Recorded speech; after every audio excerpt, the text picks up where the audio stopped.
Absolutely. So the world is looking at New Zealand and what we're going to do about this. The world knows all the major freedom fighting, democracy fighting, pro-democracy, freedom fighting groups. They're all looking at us all around the world, from all across Europe and the United States.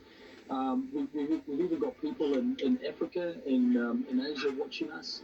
And this is serious. The world is looking at to see whether New Zealand is going to have the fortitude to stand up against this, to wake up to it, to confront it, because many people are scared, Vinny, about even believing that this stuff is real. I mean, so what we do is always to say, look at the behaviour of the government. Right now, this government is on the west coast of the South Island confiscating farmland owned by farmers that has wetlands on it. They are confiscating this land. They are walking onto privately owned land and confiscating it off the farmers. Well, I'm sorry, that's just not good enough. We've had to endure that as Māori ourselves, and we're not going to put up with it again in the modern era. We're not going to do that. And these people that are reaching out to me, they are intergenerational farmers, most of them, and they've been there forever.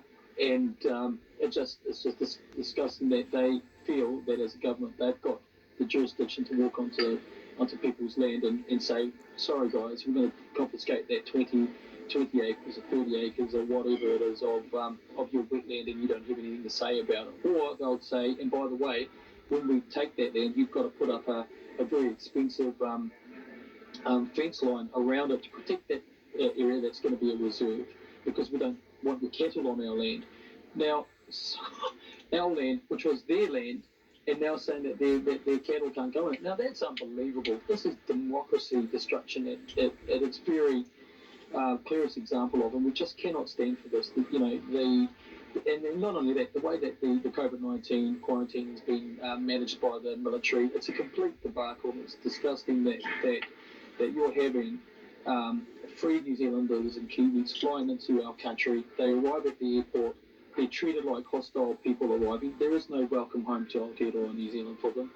They're getting told that they need to be quarantined. They're getting told that they're going to go to Auckland, and then they get bused down to Hamilton without being told that until they get on the bus.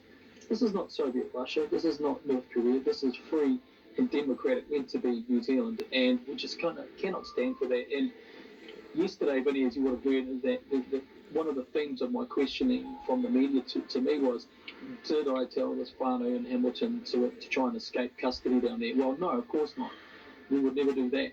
But the thing is that, what we're dealing with here are distressed people.